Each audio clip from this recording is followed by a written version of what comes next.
Please welcome our next guest, Dr. David Schmitz, and he's with Novant Health, Oceanside Family Medicine, right here in Bolivia.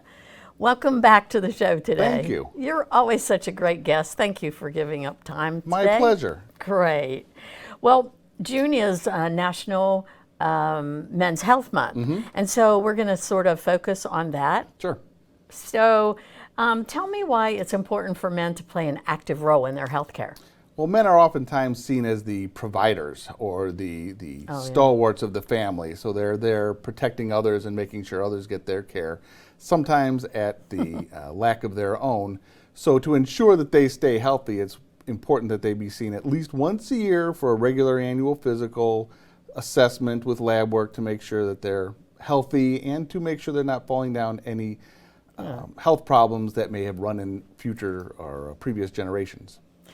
I know an annual wellness visit probably looks different for every patient and every condition and so on and so forth. But what are some of the things that a male patient might expect to experience in a wellness visit in your office? Wellness visits are actually pretty standard. They'll be blood lab work ordered about a week before the patient comes in for their clinic visit, where they'll come in, we'll talk to them, we'll ask them if there's any new concerns, any new issues that they want to address. We'll try to work through either further investigation or what could be causing those. Then we'll start talking about the results from the lab work that just came in, if there's any new trends we need to address there that may have changed. Brief physical exam, usually assessment of, head, eyes, ears, nose, throat, heart, lungs, and then their kind of warranties renewed and they're set on their way. I'm curious, are wellness visits different for like a Medicare patient versus a younger patient not on Medicare? Not typically. Okay. Little more paperwork, maybe? Medicare visits have a giant packet of questions that Medicare really likes to know. We don't actually do anything with that. We just pass the information along. Otherwise, it's pretty much the same, where it's blood work, it's physicals, and then, back to the regularly scheduled life. Yeah. Let's talk about blood pressure. Sure. I know we have to watch our blood pressure. So if we're taking it at home, a male patient, how often should we do that? Well, it depends. Okay. If they have a diagnosis of hypertension, probably once, twice a week. Oh, okay. If you're on blood pressure medication and you feel abnormal, it's always good to come in, rest, and take your blood pressure to see if there's a change. That way you can notify the doctor, and we may need to adjust medications to control it better when you're active. If there is no diagnosis of hypertension, home blood pressure monitoring is always better than the models you see at Walmart or CVS, because those are never calibrated. But checking them, once or twice a month if you feel anything abnormal, just to kind of get a baseline of it is. But it's always, come in, rest for 15 minutes, then start it, so that you're not walking right in and taking it, because we know it's going to be high. Yeah. Right. And do white coats tend to raise blood pressure, or is that a fallacy? So actually, that's a good one. The American Heart Association a couple years ago said that home blood pressure monitoring is actually much more accurate and reliable than a false office-based situation, where patients tend to be a little more apprehensive that they're going to get bad news. So they're always a little on edge. They come in, they wait, then we have them stand up, walk over here, walk over there, answer all these questions, quick, take this, and they don't have time to relax into it. So they actually do recommend more blood pressure monitoring at home and bringing that log in for us to review. That's a good idea. That's good to know. I'm usually late, so I run up the steps, I run in, and my blood pressure is like sky high. Exactly.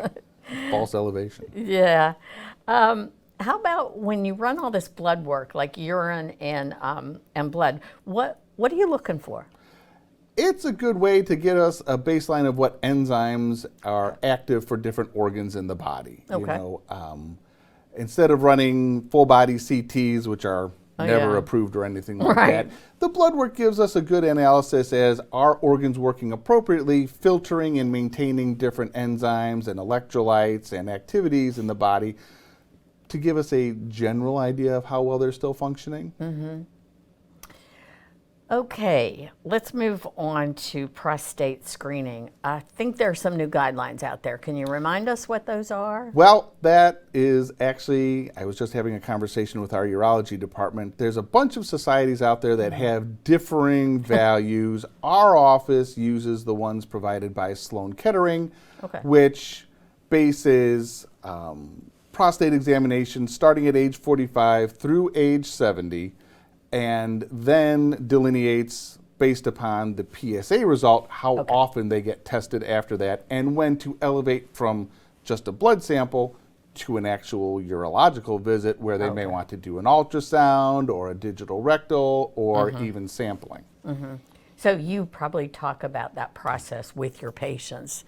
Anybody who has a family history of prostate cancer or ends up talking about issues with urination, too often not feeling fully voided, getting up multiple times at night, run the PSA, see what it results at, and then based upon those results, either monitor or elevate examination from there. Oh, good to know. So the next thing on my list is colonoscopies, and I know that's for some people that's a dreaded a thing, but to me with the new preps and stuff, it's really not all that bad. Yeah. How important are they? Well, a colonoscopy is always easier to manage than colon cancer. Oh yeah. So, you know, with the easier preps, it doesn't really take as much out of the individual, especially when we're talking about elder population that are still receiving them. It can be, with multiple diseases, it can be pretty intolerant.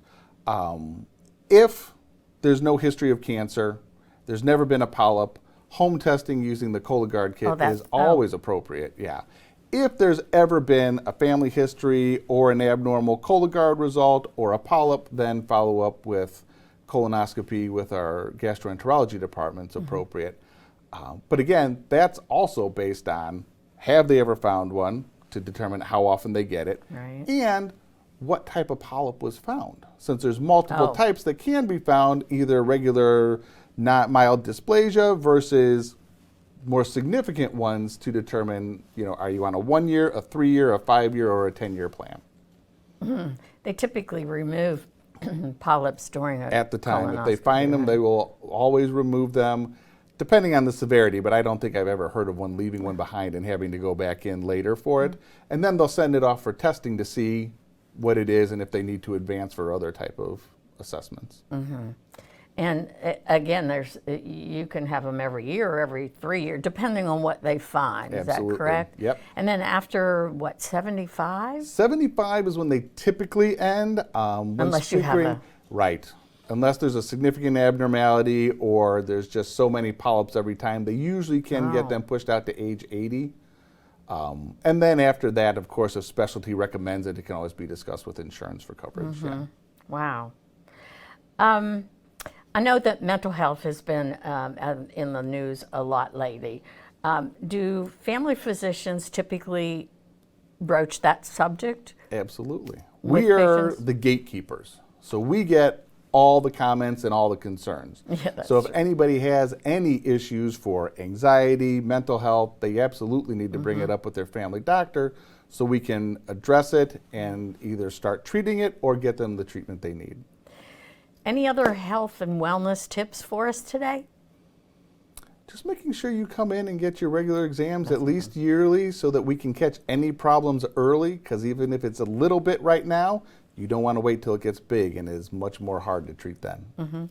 You have 3 providers in your office. Are you taking new patients? Absolutely we are. We're always taking new patients. We can always get people in.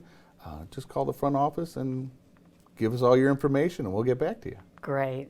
Well, thank you so much for sharing your expertise with us today. We love having you on the show. You're a great guest. My pleasure. Thanks for having me. We'll see you soon. All right.